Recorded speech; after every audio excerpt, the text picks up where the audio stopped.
What do you mean you've never done this before? Oh God. Yeah, I'm not too sure, but And we think that we will be protagonists tomorrow. This will be my house. Oh, here comes Ren! Oh, there's all contact everywhere!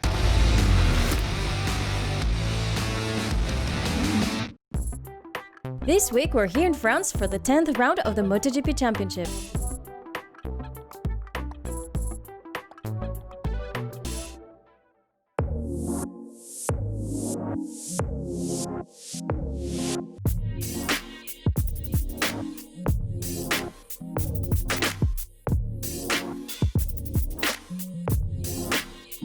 Bonjour and welcome to Paris. This is probably not the best kind of weather, but it is what it is. Hopefully for the race weekend it will be a bit better.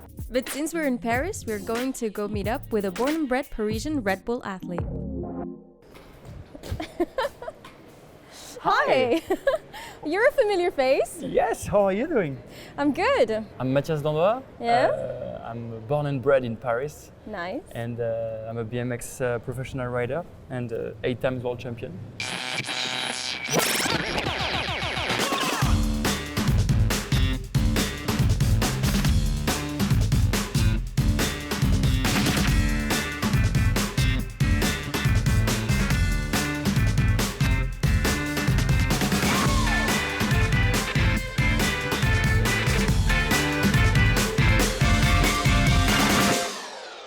When did you get started? When I was like 12 years old, I think. When did it stop being a hobby and it started to be your profession? So 2007, there is one of the biggest competition in the States. End up winning the competition. 2 years later, I signed a deal with Red Bull, and that was the beginning. I have a question for you. Do you follow the MotoGP? I do. You do? Yes. Who do you support? The Frenchies, of course. I mean, Johan and Fabio. Yeah? I'm more like Team Johan. But I'm Yeah. always for the underdog, you know. Yeah? Yeah, it's too easy to support the winners. So yeah, I wanted to ask you, do you think you could teach me a few tricks? I don't have a helmet. But I forgot my helmet too. But I bet you could learn some tricks. Should Yeah. we make a bet? So What do you want to bet? if you can pull a bar spin, I do like a lap on the MotoGP somehow. 2021, maybe on the Ducati two-seater? Okay, Yeah? that sounds great. Let's do that. But if you don't pull the trick, I can jump over you with my bike. I don't know if I want that to happen. So you better pull the trick. Okay, let's do it. Let's go. So the trick I was talking about is the bar spin. So just spin him the bar. So Okay. I'll show you the trick.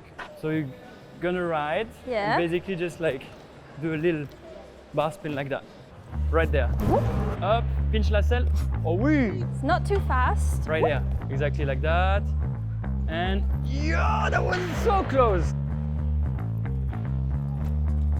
Et lance le guidon. Lance. Ouais. This is the one. Vas-y en arrière bien et t'envoies fort le guidon.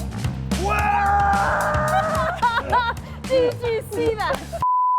There's just only one thing. At the beginning of the video, we said that if she didn't do it, I had to jump over her. Technically, she did it, but kind of. So I'm gonna have to jump over her. Okay. All right, let's do this. Okay. I've never done that before. What do you mean you've never done this before? I've never done this before. You're kidding, right? Oh God.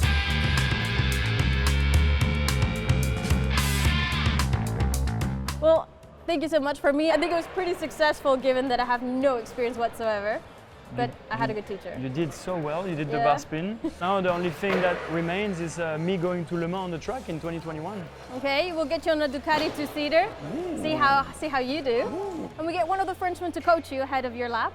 Oh, that would be great. You know, imagine being on the back of a bike at 350 kilometers per hour. You know? And not being in control. I'm going to have the same face than you when I jump over you, like like that. Thank you for showing us, you know, your tricks and your sport. For sure. And we'll welcome you into ours next year. Allez, Jill. Ça marche? Merci tout le monde, merci Netflix, merci Fluffy, merci Canon.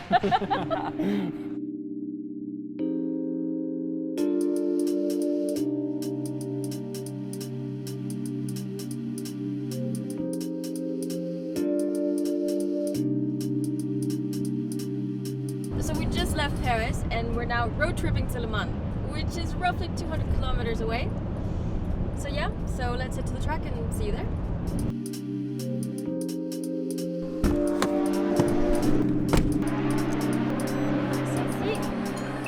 just got to Le Mans and there's only 6 more races left of this 2020 season, and I just realized that actually I've never given you a proper paddock tour, so let's go do one. So the first stop of our tour is the Moto E paddock, which is present in the paddock at some of the European rounds. So we get to the next stop of this tour, and this is the motorhome area. So on one side you're going to see the GP room hotels that riders can actually rent rooms for the season, and on the other side right here you're going to see the motorhomes that the riders actually own. So this is the main technical avenue where you'll see all of the Moto3, Moto2 and MotoGP technical trucks, and right behind them you'll have the pit boxes. So we're right in the middle of the technical truck avenue, as you can see right here. On this side you have all of the Moto2s and Moto3s that have 1 technical truck per team, and on this side you have all of the MotoGPs, like the Red Bull KTM, and you can see that they have 2 technical trucks per team. So let me show you. Seems busy. Right through here, the entrance to the pit box. The Red Bull KTMs and all of the rest of the MotoGPs all the way down there. And now that I've shown you the technical trucks, let's see what the paddock people think about Le Mans and about the championship so far. What would you say is special about this track? I don't like the weather particularly, but No, but we're Brits. Le Mans, I enjoy the racetrack, not the weather. The weather is not so good for me because it's too cold. Yeah? it's such a famous, iconic venue, so you always got the sense of history when you first walked in there. I don't know, it's something about the place, on a Sunday as well, race day, it's always something that goes on in Le Mans, so that's quite exciting. It's super tight. Well, Yeah. it's quite tight and twisty, and it's really busy compared to most tracks. So I really enjoy it actually. It's funny because it's quite flowing if you consider how tight and twisty it is Yeah. at the same time. But anyway, it's a fantastic racetrack, and we think that we will be protagonists tomorrow. What is the most challenging bit of this layout? I'd say probably like after turn 3, 4, 5, Yeah. and then to try and get good drive onto the back straight too. The first corner is impressive. Yeah. The rider has to really find the feeling to go in super I love the fast. hand gesture, what does that mean? Yeah, because the bike moves, no? So the first corner is always a bit scary because you have to go in quite fast. I love the universal like sign language from yeah, MotoGP. yeah. If you don't make this movement, Yeah. you cannot understand each other, no? With the rider especially. It's like a karting, really a lot of corners, like very tight and stop and go, so Yeah. it's really different from other tracks, but I really like it. One of the specificity of this track, you have a lot of changing direction on the brake. Start to brake on one angle, Yeah. and you have to change angle on the brakes. For me, it looks like the surface is Very smooth? very smooth. Yeah, Okay, very smooth. yeah. And also the layout of the track looks like fixed on my riding, quite flowing. I have to ask, because you do the commentary for all of the races, who do you think is going to win this season, the title for the MotoGP class? Oh, blimey, putting us on the spot a little bit, but I think we're I'm going to taking go. a bit of a risk I here. think we're going to go for the same person. I'm taking a bit of a risk here, saying Okay. this in France at the French Grand Prix, but unfortunately, I don't think it's going to be Fabio Quartararo. As much as I would love to see him do it, I think actually, hardly putting my neck on the line, but I'm going to go Joan Mir? for Joan Mir, exactly. Ooh, okay, do you agree? I do. Yeah, I think Joan Mir, but hey, you know what? Just because he said Joan Mir and we're in France, I'll go Fabio. How do you see your options for a title in this 2020 season? It's funny, but I still think that Dovi can play for it. Oh, again, there's 2 or 3 in it. I wouldn't want to put my eggs in one basket and appear biased It to is anybody. such an unpredictable season though. I mean, Absolutely. I can't blame you for not giving me an answer. Me. You? You or Jack? We'll try our hard to make it happen. Now let's continue the paddock tour.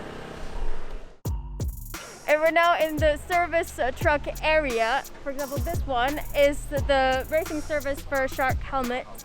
You'll see the Alpine Star service truck for leathers and the Dainese trucks. You have the Dunlop trucks right here for the Moto2 and Moto3s and the Michelin. It's almost lunchtime and we're getting to the last part of the tour, the hospitality area. And we see already a few riders with lunch packs and team members heading out to their hospitalities. So let's head there. What do you have in there? Can't show you. Is that a lunch pack? It's a secret. Oh, I've got something What do you healthy. mean it's a secret? I've got one healthy thing. That's the fruit. The rest of it you can't see. I've got your peanut butter, John. Oh, we got you covered. So this is the hospitality area because obviously the teams need to eat throughout the GP weekend, and so do I, so let's go grab some lunch. So we just grabbed our lunches and we're gonna head to the media center to have some lunch.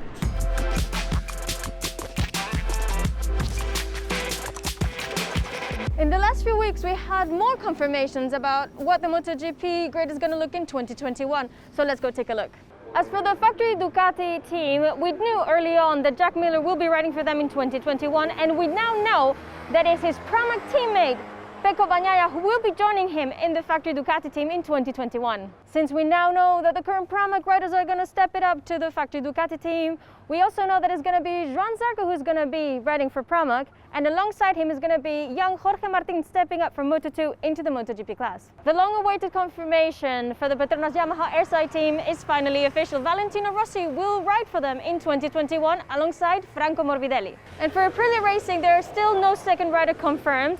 So we do know that Aleix Espargaro will be riding with them in 2021. We don't know yet who his teammate will be. As of right now, we have 3 possible candidates.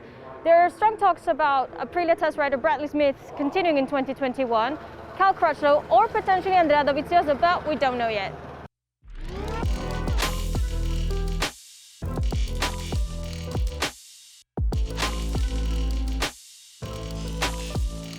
I just bumped into the media center. Eccolo qua, here we have Vanessa, my friend. And Tony Arbolino, who just came in second in the race today here in Le Mans. Congratulations. Yep. Thank you so much, Vanessa. You got to see this. Ooh. Here we have this one. Eh? And look, this will be my house. So go ahead and celebrate with the team and see you in Aragon. See you in Aragon. Sounds Hope good. To do another challenge. Another good challenge. Stay tuned. Sounds good. Bye, Tony. It was nice to see Tony just off the podium. In a Moto3 podium that we saw Celestino Vietti in first, Tony Arbolino in second, and Alberto Arenas in third place. In the Moto2 race, it was a real shame for Jake Dixon because he led for most of the race, but about 4 laps before the end of the race, he crashed out, and it was ultimately Sam Lowes who took the win. Remy Gardner came in second, and Marco Bezzecchi came in third. And now let's see what happens in the MotoGP race. Confirmation at the bottom of your screen, folks. Race Direction have called it a wet race. We are underway in the French Grand Prix. Ducati have never won in Le Mans. Yeah, Oliveira picked Fabio Quartararo up and Alex Marquez said thank you very much. He took both of them. And here comes Dovi again. The wily old fox goes through. Rage in front of them now. Ring's trying to get it back up the inside. Oh, Dovi was in. Oh, here comes Ring. Oh, there's all contact everywhere. 0.8 and Marquez is through. He's up into second place. Marquez. Oh, look at Paul Espargaro yeah, he's here. got no grip, Dovi. Take your hat off, take a bow. Danilo Petrucci has won the French Grand Prix. I honestly couldn't be any more happy for the 3 podium finishers here at Le Mans. With Petrucci's second ever MotoGP win, with Alex Marquez as a rookie getting his first ever MotoGP podium finish, and to see again Paul Espargaro on the podium, that was just amazing. Congratulations to all 3 of them. Let's try to grab a word with the teams down by the pit boxes. One of the happiest crew chiefs in the MotoGP paddock right now. Today, yes. Today, yes. How much does it mean to you to see Alex on the podium for the first time? We know always when you start with the rookie, you don't expect to go to the podium. When you see him there, I am very happy for him. Because the thing is, we've seen many very experienced riders crash out in this race, and to see Alex on his first ever wet race in the GP class. From the beginning, they say he liked the bike in wet, and he tried to one time in Jerez. He was very good. And yes, this time, in the last moment, was wet, and for us was not so bad.